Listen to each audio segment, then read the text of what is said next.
Our moderator today, come on up, Dorothy, is Dorothy Dobstadt. She's a 5 o'clock Club Master Coach, and she's a former ABC News editor. So take it away, Dorothy, yay.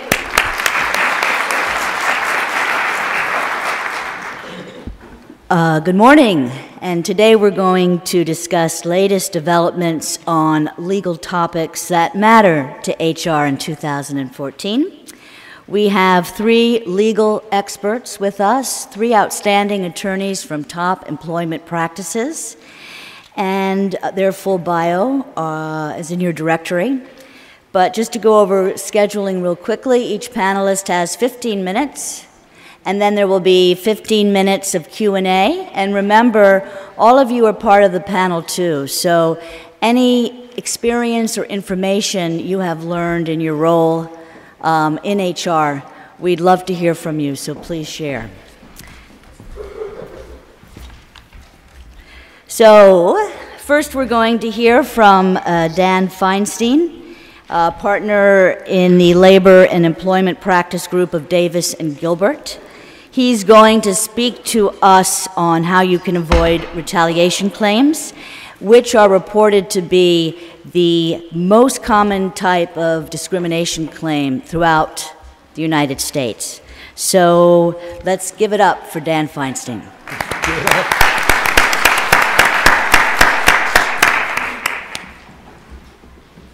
Thank you, Dorothy. Thank you, everybody, for coming, and thank you, Darren and Caton, for the 5 o'clock Club for inviting me. You know, I was having some coffee before, and I met a few people, and people said, you know, I'm really, really excited about your presentation today, so I want to thank those people for really putting the pressure on me. Let me first make sure that I've got the hang of this. Excellent. Okay. So as Dorothy said, the topic that I'm going to be speaking about today is retaliation. Obviously, I know that there are a lot of HR professionals here today, so I want to start by throwing out a general question to the group. How many of you here have dealt with a situation where you have an employee at your company that's doing a pretty poor job, subpar employee, not horrible, not stealing, not violent, but just a poor performer? But the manager really hasn't dealt with this situation, hasn't really been good about doing reviews. The last review they did was maybe 2 years ago, and it was sort of so-so. They sugar-coated it a little bit, maybe a couple of things in there that are mildly negative, but really hasn't addressed the performance issues straight on, and has, as I said, just sort of punted on it. But things are getting a little bit worse, and the manager's becoming a little bit more dissatisfied with the employee, thinking about maybe making a move, letting her go, maybe talk to a couple of people about the possibilities of doing so. Maybe we start, you know, maybe we need to start getting out a job search or something like that. And then the employee comes in and announces that she's pregnant. And now, fast forward a couple of weeks, and the performance issues are pretty much the same, pretty poor. The manager's getting a lot of pressure to produce more, generate bigger sales, produce greater, a better creative product, and says, I got to make a move. Anyone ever deal with a situation like that? Okay. As an HR professional, do you think you have yourself a little bit of a quandary there? Of course. What about another situation, similar situation? Let's say you have an older gentleman, again, really performing fairly poorly, and it's been going on for a while. It's been there for a lot of years, and again, the manager hasn't really addressed it properly. And let's say revenues are a bit soft, and the company's thinking about having to do a layoff. And this employee, this older gentleman, is getting pretty nervous about it. He hears what's going on, sees or thinks that he might be on the list, and he comes into Human Resources and says that he wants to file a complaint because he feels like his manager is pushing him out because of his age. And maybe the manager has made a couple of jokes either to him or, generally speaking, you know, ageist type comments, and the employee wants to file a complaint about it with you in Human Resources, which they certainly have the right to do, and you as the HR professional looks into the matter and maybe comes up with the conclusion that while there has been a couple of inappropriate jokes being made, you don't really see a basis to conclude that there's been, a hostile work environment towards the employee, discrimination. But now, fast forward 3 months, and that layoff is occurring, and the manager puts that employee who came forward on the list to be let go, along with another, handful of people. You think you have a problem? Mm-hmm. Anyone ever deal with these situations generally? Yeah. Retaliation, as Dorothy has said, has become, the issue of the day, or, of the last few years. And statistically, that's the case. As you can see, in 1997, it represented about 22% of EEOC charges, and in 2012, that was up to 38%. It became the single greatest charge, or most file charge, with the EEOC, more than sex discrimination, more than race discrimination, more than anything else. I can tell you, as someone like yourselves who deal with these issues on a day-to-day basis, retaliation has become much, much more frequent. And, there are a lot of reasons for it. But I think one of them is, quite frankly, that I think a lot of times employees, they may see the writing on the wall, and they become nervous about their jobs, or sometimes employees are trying to sort of set up a claim in the event that they are let go, and they're coming forward. We used to deal as lawyers, and I'm sure a lot of you, more frequently with situations where you don't really deal with a legal claim or a threatened legal claim until after the employee has been terminated. Your typical situation, there's been a termination, and then the person may come forward, hire a lawyer, sends a letter saying that I believe my client was let go because she's a woman, or because he's African American, or because of his age, or some other reason, and you deal with it. You look into the matter, you get your lawyer, you respond, maybe you negotiate a little higher severance, maybe you don't. That was the typical situation. Now what we're seeing a lot, I'm seeing a lot, is you're dealing with legal situations with current employees. Current employees are coming forward and making complaints. Current employees are hiring lawyers while they're still employed, who are writing letters claiming hostile work environment or discrimination or some other conduct. And it's very, very difficult because these people are here. You're seeing them on a day-to-day basis. Managers have to deal with these people on a day-to-day basis who have accused them of wrongdoing. And it's a much more difficult situation to manage. I have one going on right now, or it's a similar situation. A current employee who hired a lawyer is making allegations of a hostile work environment based on age. And I got a call from the lawyer yesterday and said to me, well, I just want to let you know that my client's manager came in yesterday and told her that she has to go fly out to Chicago next week to do such and such assignment, and this was too short notice, and it's unacceptable, and we need to deal with this. And I said to him, you and I are not going to do this. You and I are not going to manage this employee as lawyers. She's a current employee of this company, and you have every right, and she has every right to assert her claims or whatever the issues are, but she still is an employee of this company, and they still have the right to manage her. And the point really is these are very, very difficult situations to deal with when you're talking about current employees. What I'd like to do today is I want to just briefly go through some of the basics for retaliation so you understand what the legal elements are, the criteria for a claim.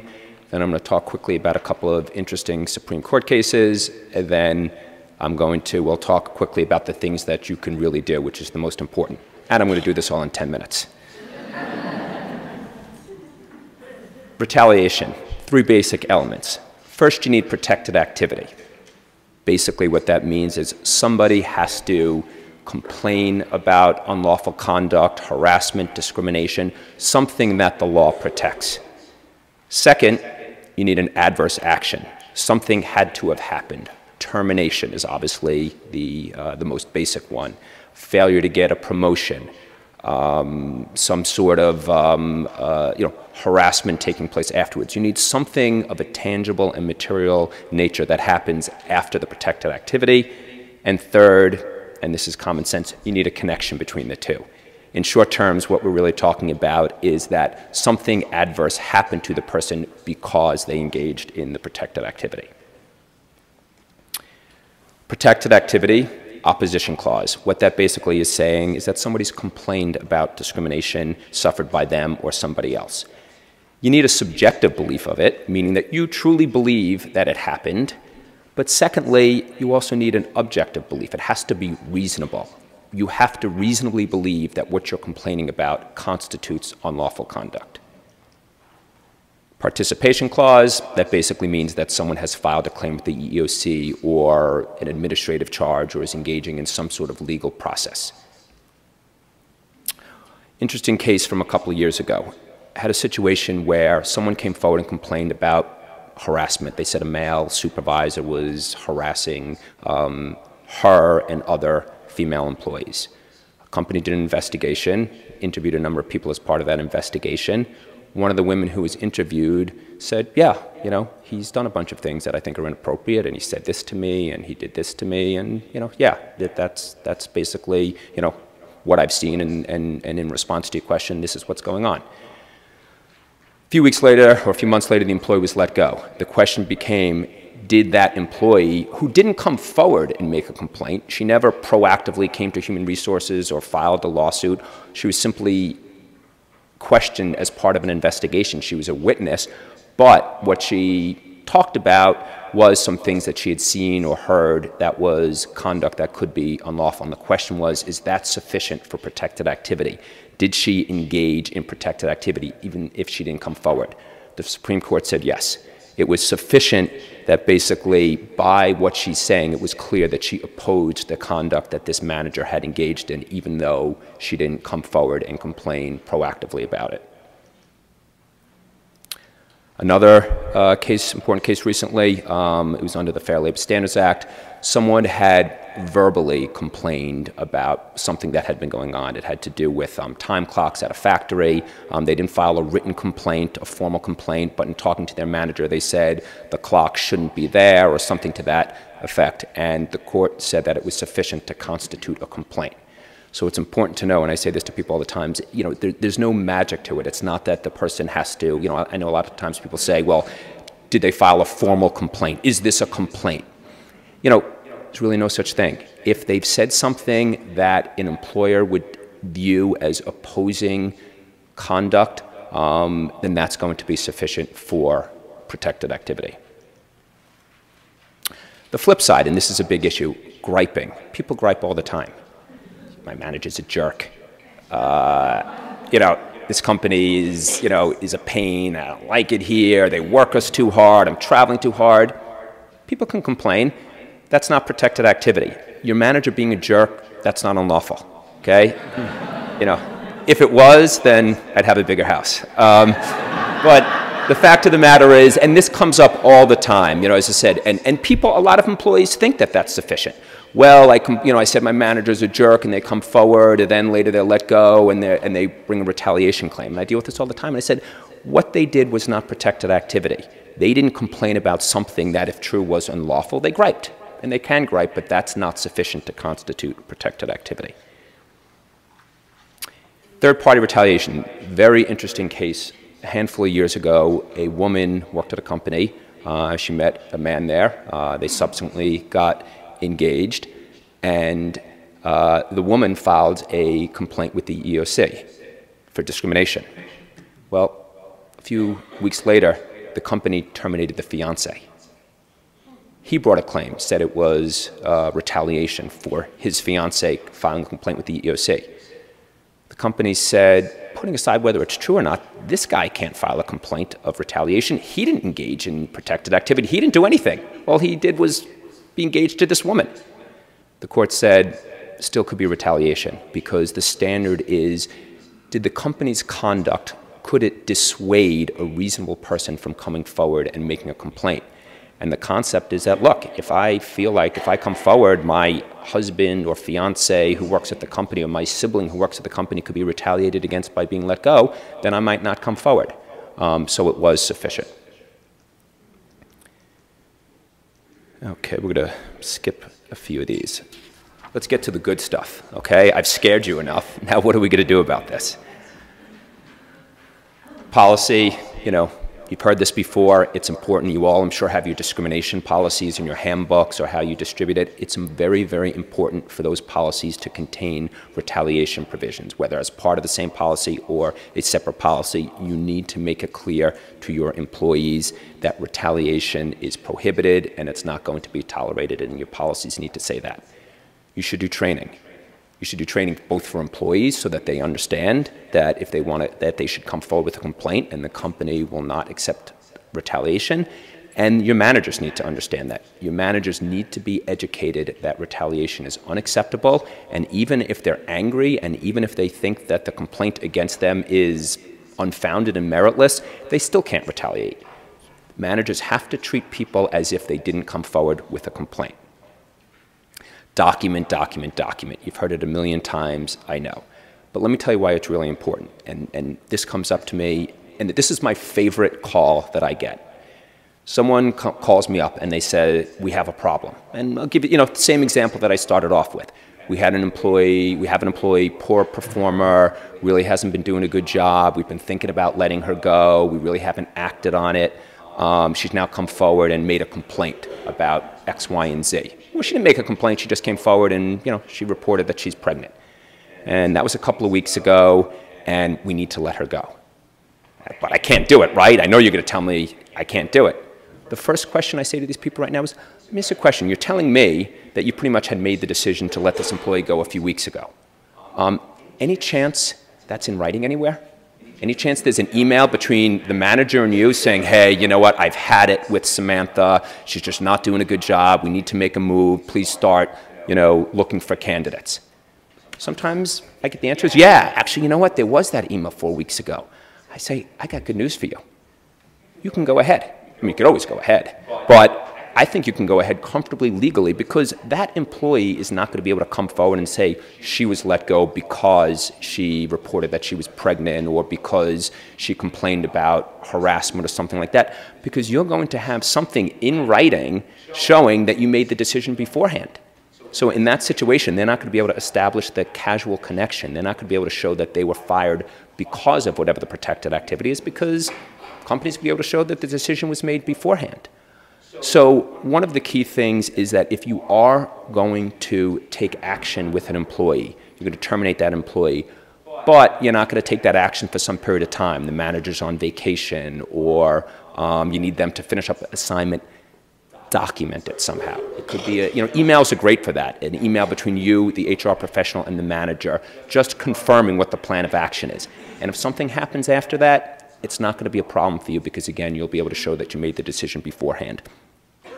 And the other thing with documentation is that, if you have good documentation, if the evaluations are honest and you're giving the person good feedback and you're pointing out the performance issues, and it's, and you really see the pattern, and then the person engages in protected activity, complains, or whatever it is, takes an FMLA leave or whatever it is, you're going to be in much better shape if you need to take action subsequent to the protected activity, because you're going to say, look, yeah, I know they came forward and complained, or I know they took an FMLA leave, but the fact of the matter is this person's had performance issues for a while.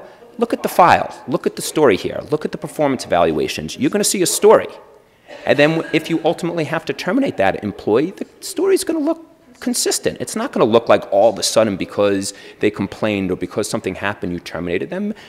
You're going to be able to see, when I say you, I mean the court or the EEOC is going to be able to see that there was a consistent story, there was a pattern, there were performance issues, and then ultimately there was the action.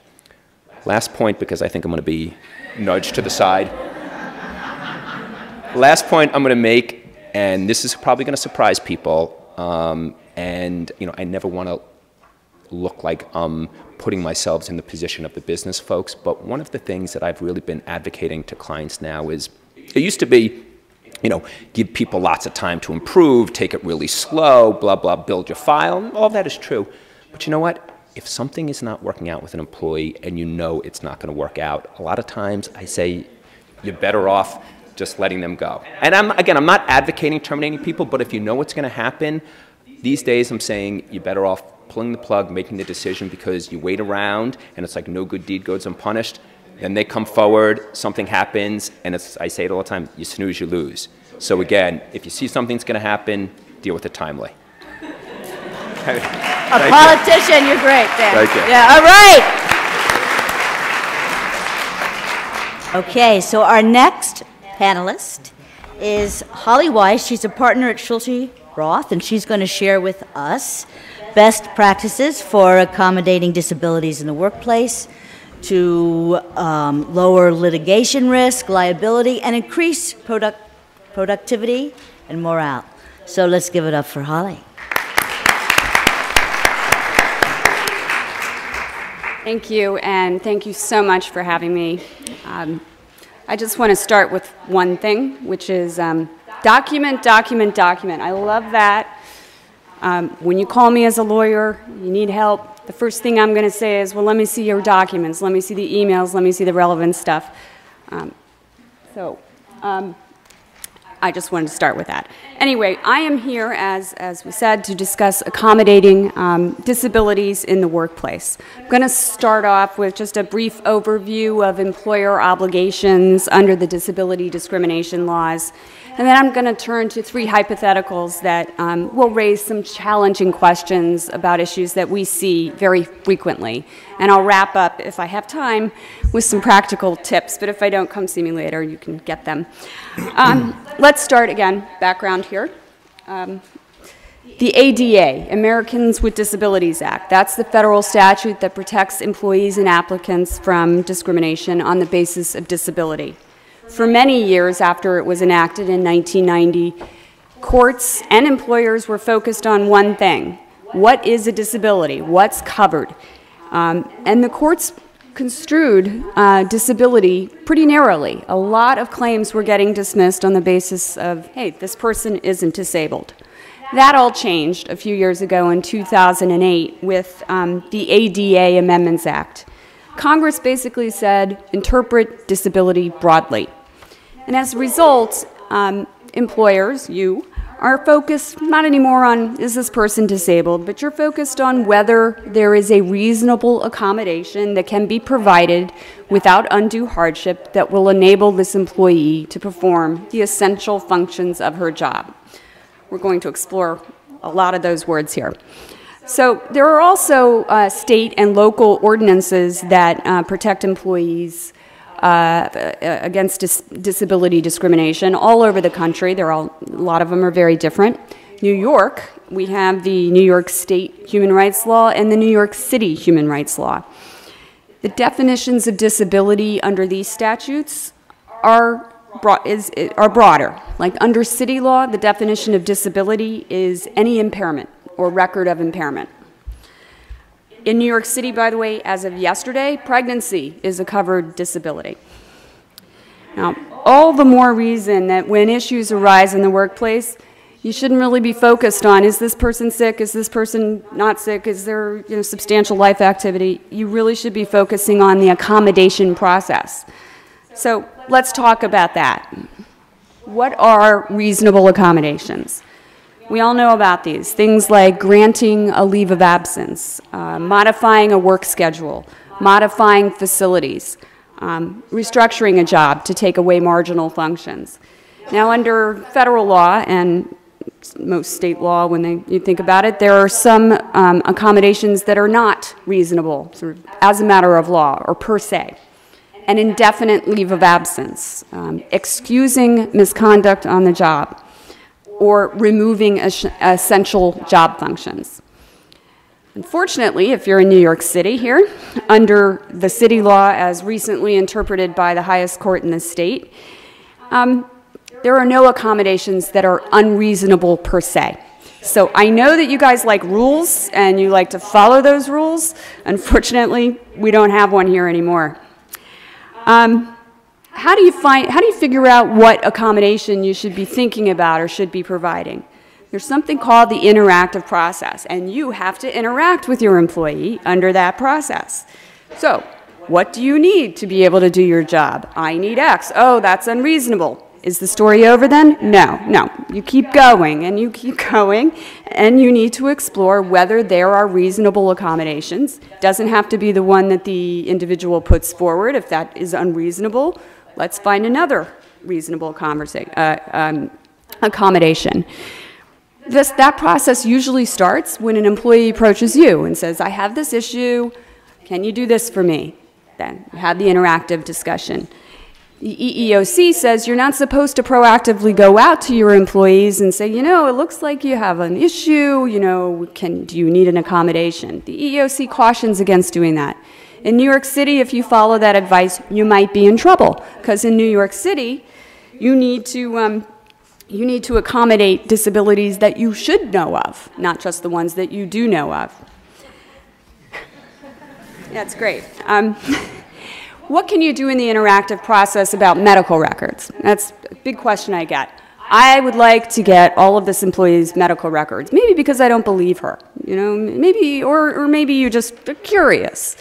No, can't do that, right? You can ask for medical documentation about the duration of the nature of the impairment, the severity of it, the duration, and reasonable documents that will show you that the accommodation is going to help this employee perform her job.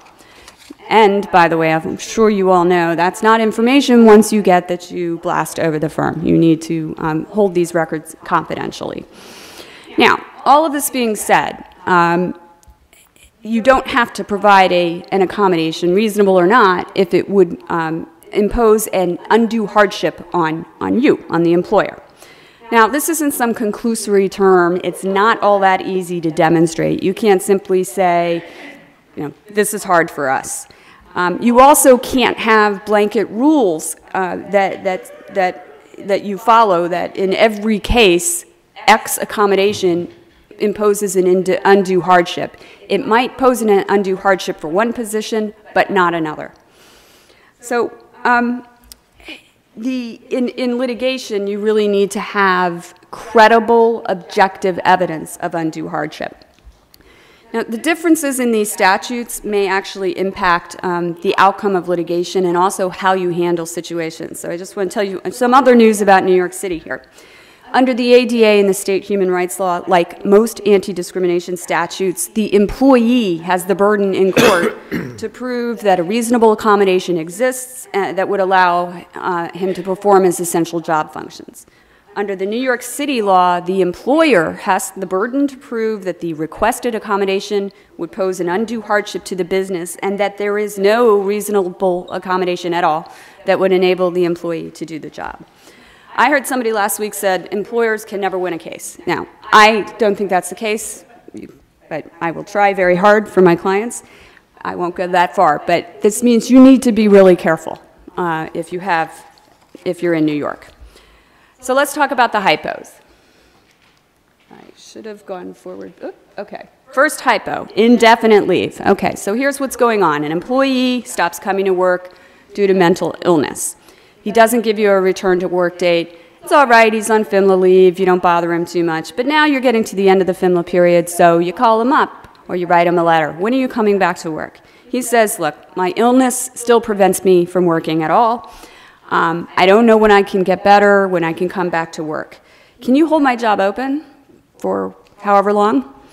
Now, under federal and New York law, you could be fairly confident in saying, you know, we need to replace you. The indefinite leave that you're requesting just doesn't work for us. It's unreasonable, per se. And the courts would probably back you up on that. Under the city law, as I've just said, no accommodation is unreasonable per se. And the case in which that was held was an indefinite leave request case. So what does this mean? For all leave requests, whether it's one for indefinite leave or not, you really need to engage in the interactive process. You need to explore with the employee, are there other accommodations that we could give you that would enable you to work here? Can you come back part-time? You know, what if we reduce your responsibilities? You know, time off for therapy, that type of thing. You should also be asking for medical documentation. That will establish that the employee, will or will not establish that the employee needs this time off to get better, to come back to work. and all of these discussions should be documented. Now, suppose you decide, you know what, we need to replace this employee. You need to put yourself in the position of showing undue hardship if there's a challenge.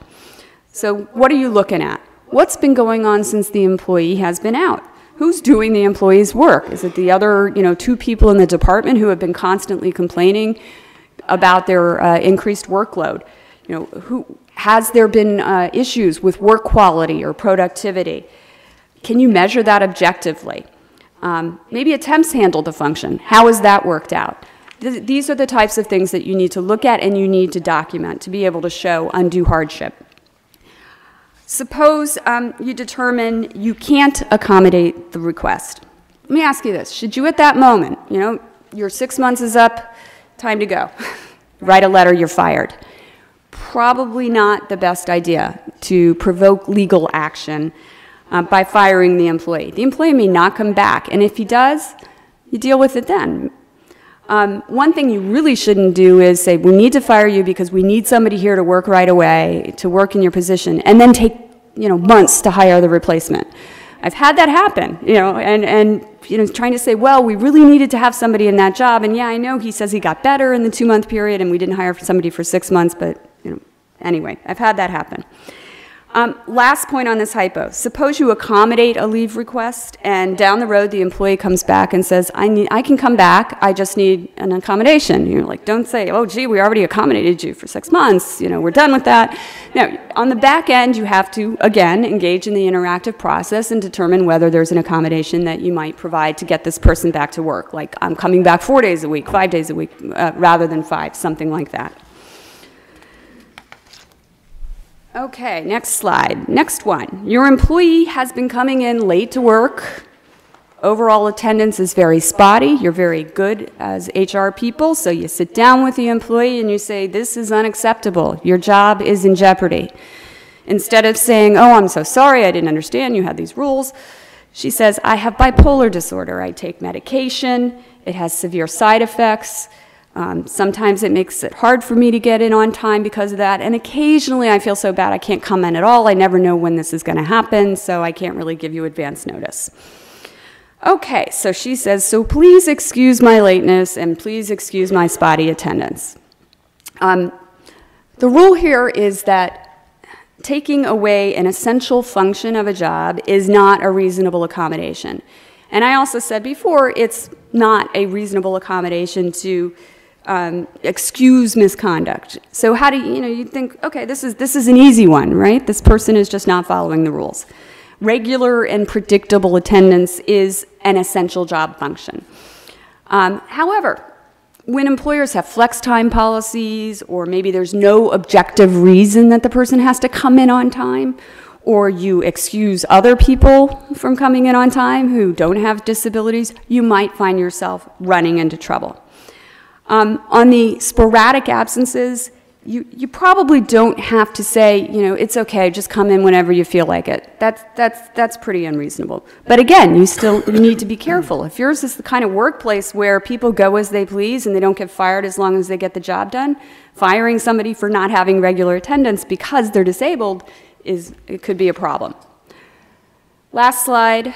An employee suffers from migraine headaches, let's say, and it makes it difficult for her to concentrate at work.